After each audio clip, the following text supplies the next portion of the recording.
আপা যাওয়ার পরে এই রোডের মনে হয় কোনো কাজ ধরাই হয় নাই, আর মনে হয় কেউ ধরবেও না। আপা যা কাজ করে ছেড়ে গেছে, এই এদিকে যদি আবার কেউ শুনে এসব, আমার আর জানতে যাওয়া লাগবো না ঢাকায়।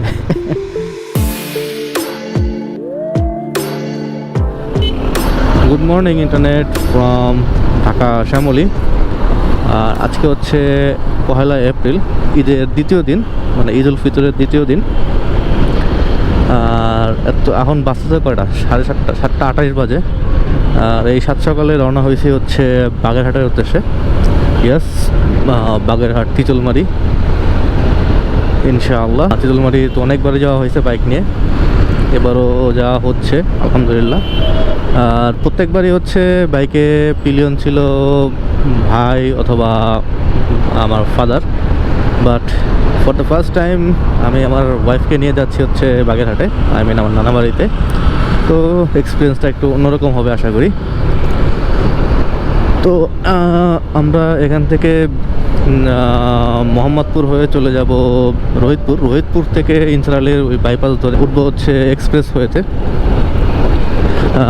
আমি শুধু এই দিক থেকে চিনি, আমি গুলিস্তানের ওই সাজাবাজার দিক থেকে রোডটা চিনি না, যে কারণে আমি ওই পেঁচানো ওই রোডে যেতে চাচ্ছি না। পরে ফ্লাইওভার দিয়ে কোন জায়গায় নেমে চলে যাব, পরে আবার উল্টা করতে হবে। সো ওইসব প্যারা বাদ দিয়ে আমি নিরিবিলি একটা গ্রাম্য পরিবেশের ভিতর দিয়ে আর কি আমি এক্সপ্রেস ওয়েতে উঠবো, যেটা বরাবরই আমি করে থাকি আর কি। অনেক দিন পরে হচ্ছে বসলে ব্রিজে উঠলাম। আগে একটা সময় রেগুলার, মানে প্রায় প্রতি সপ্তাহে যাতায়াত হইতো এই বসিলা ব্রিজ এপার ওপার আর কি। এমন একটা দিনও ছিল। আজকে হচ্ছে ঈদের দ্বিতীয় দিন, আজকেও সাইক্লিস্টটা বের হয়েছে ঘুরতে, অনেক সাইক্লিস্ট দেখলাম রাস্তায়। আর এদিকে এখন না আসার পেছনে বড় একটা কারণ হচ্ছে এদিকে যে জ্যাম জট প্লাস হচ্ছে সিএনজি, প্রচুর পরিমাণে বাজে অবস্থা। আমরা যখন সাইক্লিং করতাম তখন এতটা খারাপ অবস্থা ছিল না, বাট এখন হচ্ছে মানে গ্যাদারিংয়ের পরিমাণটা অনেক বেড়ে গেছে, যে কারণে আর আসতে ইচ্ছা হয় না। তো আজকে হচ্ছে যাওয়া লাগতেছে, এই জন্য যাচ্ছি আর কি। তো অনেকদিন পরে পুরনো স্মৃতি আলিঙ্গন করতেছি, ভালো লাগতেছে। আর সকাল সকাল একটা মিষ্টি ঠান্ডা বাতাস গায়ে লাগতেছে, এটা বেশ চমৎকার।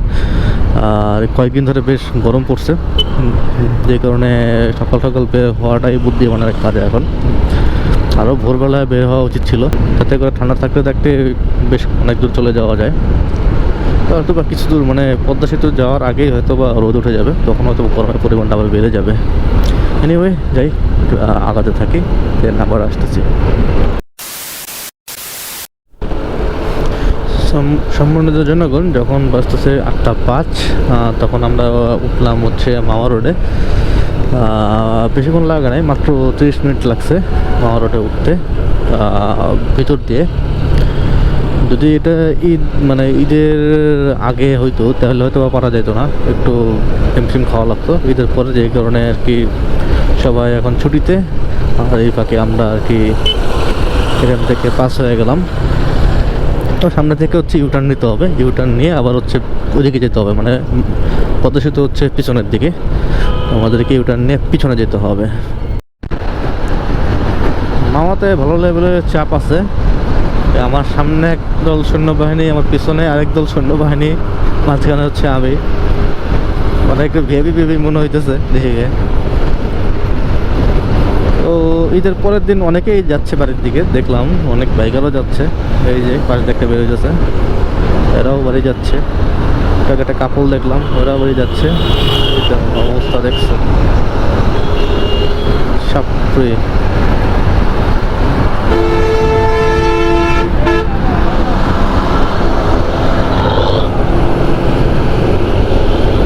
দেখছেন অবস্থা, দেখছেন চাপ কি লেভেলের চাপ।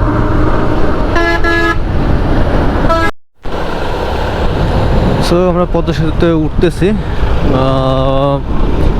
ফেসবুকে দেখছিলাম বাইকের ভালো লেভেলের চাপ আছে ঈদের আগে, বাট এখন হচ্ছে চাপ নাই, একদমই নেই, সব ফাঁকা। আর বেশ ভালো লেভেলের টাকা কামাইছে এইবার ঈদে, কয়েক কোটি যেন দেখলাম ভুলে গেছি, তো অ্যামাউন্ট অনেক বিগ। দেখ আলহামদুলিল্লাহ আমাদের জন্য এটা ভালো। এখন কি বাইকের লেন মেনটেন করা লাগে কিনা আমি আসলে শিওর না। যখন আমি লাস্টবার গিয়েছিলাম তখন হচ্ছে লেন মেনটেন কেউ করছে কেউ করে নাই এরকম পাইছি আর কি।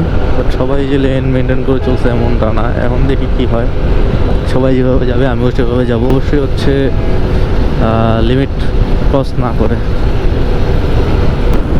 চোরের ভিতরে একটা মানুষ, এখান থেকে তো সেই লাগতেছে, মানে মনে হচ্ছে ড্রোন ভিউ নিতেছে এই লোকটা। আগে এই পদ্মা পার হইতে মাওয়া দিয়ে প্রায় 1 ঘন্টা 15 মিনিটের মতো সময় লাগতো, আর এখন মাত্র 10-15 মিনিট সময় লাগে মাত্র, অনলি। ডিজিটাল ভাঙা আর এখান থেকে বেশি দূর নাই, আর 7-8 কিলোমিটার মতো বাকি আছে। আর এর রোডে স্পিড লিমিট আমি 80 মেনটেন করতেছি, মাঝে মাঝে 80+ হয়ে যেতেছে, 83, 84 এরকম হয়ে যেতেছে। বাট আমি চেষ্টা করতেছি 80-র ভিতরে রাখার। কখন আবার স্পিড গান নিয়ে বসে থাকবে, ধরা খাওয়া যাবে, তখন তো একদম মাঠে মারা। আর মেইন কথা হচ্ছে এর রোডে আপনি যে 80-90 চালান তাহলে কোনো প্যারাই ভাবেন না আপনি, এটা কিন্তু হয়েছে ভিতরে থাকতে হবে। আমি এভাবে মেনটেন করে যাচ্ছি, বেশিও করতেছি না, বেশি হারিও মানে পুষও করতেছি না। আর বাগেরহাটে আমি আর আমার ওয়াইফ দুজন যাচ্ছি না, যাচ্ছে আমার ফ্যামিলি মেম্বার্সরা যাচ্ছে, বাট তারা যাচ্ছে বাসে। তো বাস এখন পর্যন্ত ছাড়ে নাই, বাস ছাড়বে হচ্ছে 10টা এখনও বাজেই নাই। এখন কত মধ্যে মনে হয় 9:30 মতো, এখন মনে হয় 9:30 মতো মনে হয় বাজে। ওই দেখছেন 83, 84 অলরেডি উঠে গেছে, আমি কিন্তু কোনো পুষই করতেছি না। এই রোডে চালায় একটাই মজা। কিন্তু আপনি যদি আবার ঢাকার ওই সাইডটা মানে পদ্মা ওই পারের মধ্যে ঢাকা সাইডটার যে এক্সপ্রেস ওইটা যদি আবার মেনটেন করে ওটা রাইড করেন তখন একটু প্যারা খাইতে হয়। বাট এই রোডটা একদম পুরো বাড়ার স্মুথ ভাই, মানে ধরলে একদম বাইক আপনার কখন ইজিলি 80-90 উঠে যাবে আপনি টেরই পাবেন না। সো এনিওয়ে আমরা হয়তো অনেক আগেই চলে যাব, দেখা যাক। আমি এই জন্য এত কোনো মানে রাশে যাচ্ছি না, পুরো সারাদিন আছে ভাই, এত যা কী করবো, একটু আরামসে রিল্যাক্সে ঘুরতে যাই আর কি। আর এখন পর্যন্ত রোদ এভাবে উঠে নাই, মাঝে মধ্যে একটু উঁকি মারতেছে আবার ডুবে যাচ্ছে, একটু মেঘলা ওয়েদার। তো এরকম থাকলেই ভালো, একটু ঠান্ডা পরিবেশ, আর বৃষ্টি না নামলেই হইলো।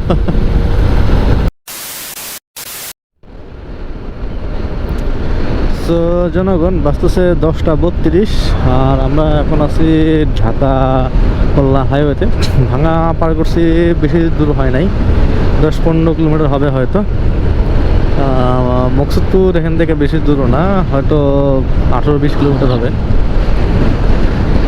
সো আমরা ধীর গতিতে আগাচ্ছি। স্পিড এতক্ষণ মেনটেন করতেছিলাম 70-80, বাট এখন মেনটেন করতেছি 60, বিকজ আমার ফ্যামিলি মেম্বার এখনও বাসে উঠছে, বাট এখন বাস ছাড়ে নাই আর কি, হয়তো বা এতক্ষণে ছেড়ে দিয়েছে, বাট বাস 10টা 15-তে ছাড়ার কথা ছিল। ওয়েদার এখনও আলহামদুলিল্লাহ ভালো, মেঘলা ওয়েদার, কোনো রোদ নাই, কিছু নাই, কোনো প্যারা নাই, চিলে আগাচ্ছি। আর কিছুক্ষণ আগে নাস্তা করলাম, নাস্তার ব্রেক দিয়েছিলাম, পরোটা 15 টাকা করে আর ডাল ভাজি 20 টাকা করে, 4টা পরোটা আর হচ্ছে ডাল ভাজি মেরে দিয়েছি। আর দুধ চা খাইছি, দুধ চা 20 টাকা করে, অ্যান্ড ওটস। মানে আমার লাইফে আমি এর থেকে বাজে দুধ চা জীবনেও খাইনি। সো এনিওয়ে মেনে নিতে হবে, এইসব কিছু করার নাই।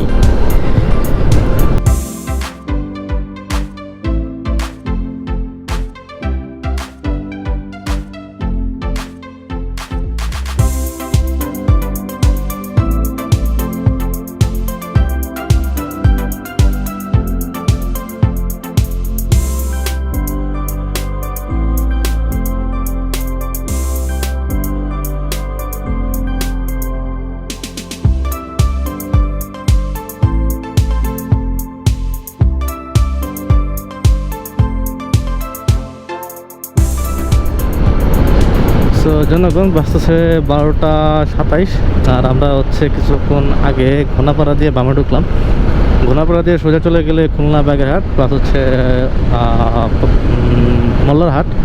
তো মোল্লাহাট দিয়েও যাওয়া যায়, বাট মোল্লাহাট দিয়ে যাব না, বিকজ এদিক দিয়ে যাবো, এদিক থেকে ঘুরে যেদিন আসবো ব্যাক করবো ওই দিন হচ্ছে ওই মোল্লাহাট দিয়ে ব্যাক করবো। তো এই রোডে কিছু দূর আগালে হচ্ছে টুঙ্গিপাড়া। তো টুঙ্গিপাড়া দেখে দেন হচ্ছে আমরা বাড়িতে ঢুকবো, এই হচ্ছে প্ল্যান। ওদিক থেকে গেলে আবার টুঙ্গিপাড়া যাওয়া যাবে না। তো টুঙ্গিপাড়া যেতে আর বেশি সময় লাগবে না, হয়তো 10 মিনিটের মতো লাগবে এইভাবে যদি রাইড করি। আর এই রোডটা আগে যা মাখন ছিল, মানে মাখন বলতে কি এখন তো মাখন আছে না, যেরকম দেখছেন super smooth butter road, but আগে এরকম রোড ছিল না। আগে রোডটা ছিল একদম ন্যারো রোড, মানে কোনো রকম দুইটা বাস না, একটা বাস গেলে আর কি রাস্তার জায়গা থাকতো না, দুইটা বাস খুব কষ্টে যাতায়াত করতো। আর দুই পাশে অনেক গাছপালা ছিল, তো ওগুলো গাছপালা এখন আর কিছু নাই, রোড বড় করতে এখন এগুলো কেটে ফেলতে হয়েছে, প্লাস হচ্ছে সার্ভিস লেন করছে। আপা যাওয়ার পরে এই রোডের মনে হয় কাজ ধরাই হয় নাই, আর মনে হয় কেউ ধরবেও না। আপা যা কাজ করে ঠিক আছে, এই এদিকে যদি আবার কেউ শুনে এসব আমার আর জানতে যাওয়া লাগবো না ঢাকায়। তো এখান থেকে বামেও গেছে হচ্ছে শেখ মুজিবের আর কি সমাধিস্থল। আমরা একটু বাম থেকে ঘুরে আসবো, আমরা যদিও বাম থেকে ঘুরে এসে আবার সোজা যেতে হবে, সোজা গেলে পাটগাতি ব্রিজ।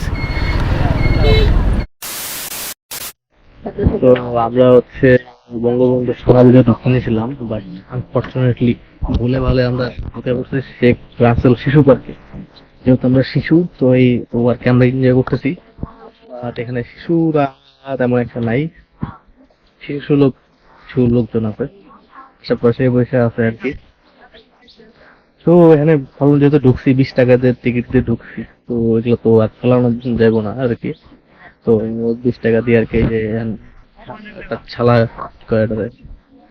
কি বলে এটা, যে ছাপটি ছনের ঘর টাইপের আর কি, উপরে টিন দেওয়া, ওগুলো বসে মানে ভিতরে বসে আছি। আশেপাশে যে পুকুর আছে ছোট একটা পুকুর, তো মোটামুটি একটু বাতাস লাগতেছে, ঠিক মানে ভালো লাগতেছে আর কি। তো এখানে ড্রেস নিয়ে উপরে হচ্ছে এই বঙ্গবন্ধু সমাধি যেতে হবে, ওখানে আবার টিকিট লাগবে কিনা জানি না, দুদিন আগে ঢুকছিলাম। তো রেস্ট নেই, তারপরে যাই সমাধি দেখতে ঘুরে আসি, আপনাদের কথা নেই।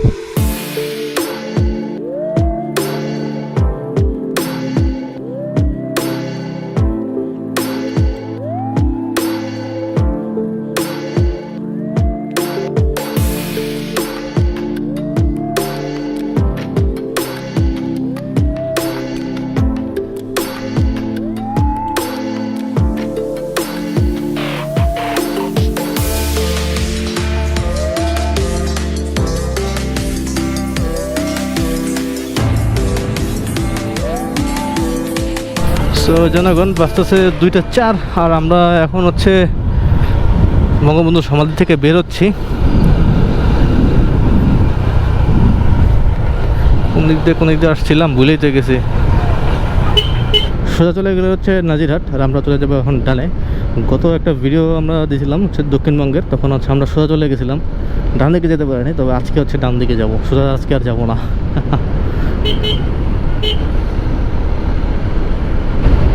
কতদিন পরে এই রোডে ঢুকলাম, বেশ অনেক বছর পরে। আগে তো এই রোডের মানে বেহাল অবস্থা ছিল, এখন তো বাটার স্মুথ করে ফেলছে পুরো, একদম বাগেরহাট পর্যন্ত এরকম ফাটাফাটি রোড, এখন আর কোনো সমস্যা নাই, 50-60 গতিতে আরামসে চালানো যাইতেছে।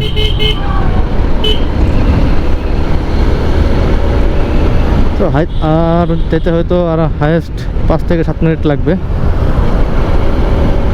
এর থেকে বেশি লাগার কথা না।